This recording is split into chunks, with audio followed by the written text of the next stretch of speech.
And our last talk for the night is Melanie Lake. She's an overseas clinical psychologist who we imported 3 years ago. Melanie's doctoral research was on self-defeating love maps, and she's very interesting on that topic. I've heard her speak. But now she plays her trade in mental health assessment and interventions, and she's worked as a psychologist in hospital, military, university, and prison settings.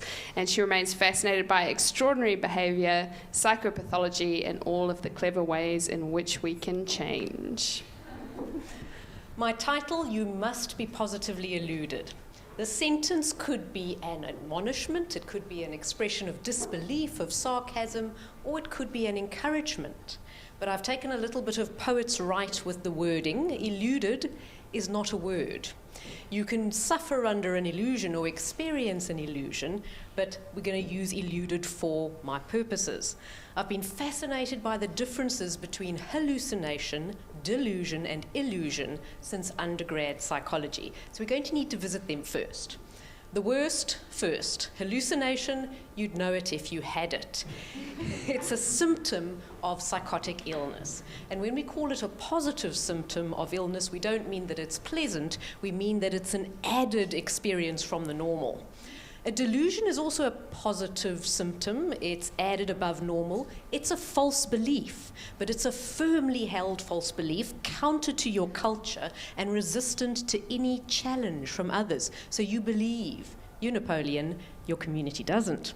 An illusion's more subtle. It's more a matter of degree.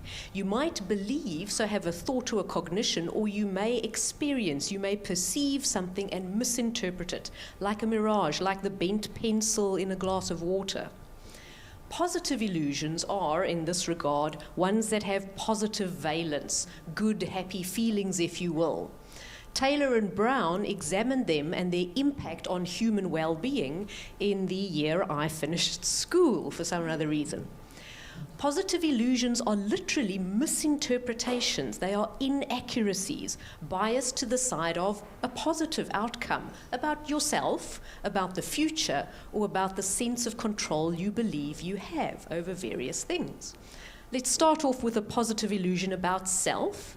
You will be inordinately convinced that you can do things better than others, do them better than average. This is found widely across behaviors, especially driving and health, as you reported to your doctor.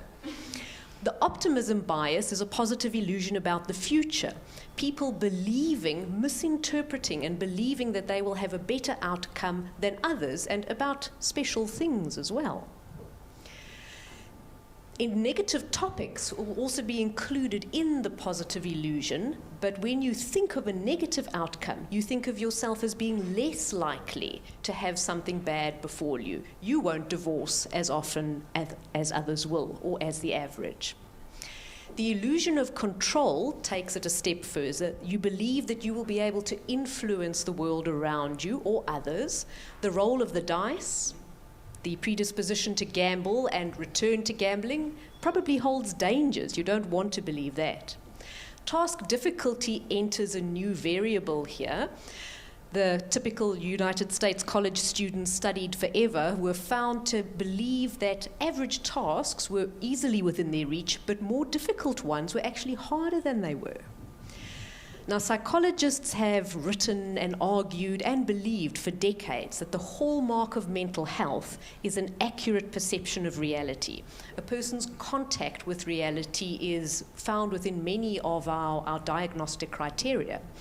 The endpoint markers of health, optimal human functioning, are also described by these same psychological theorists, and they describe all sorts of vibrant, productive, satisfying, interactive ways of getting along in life.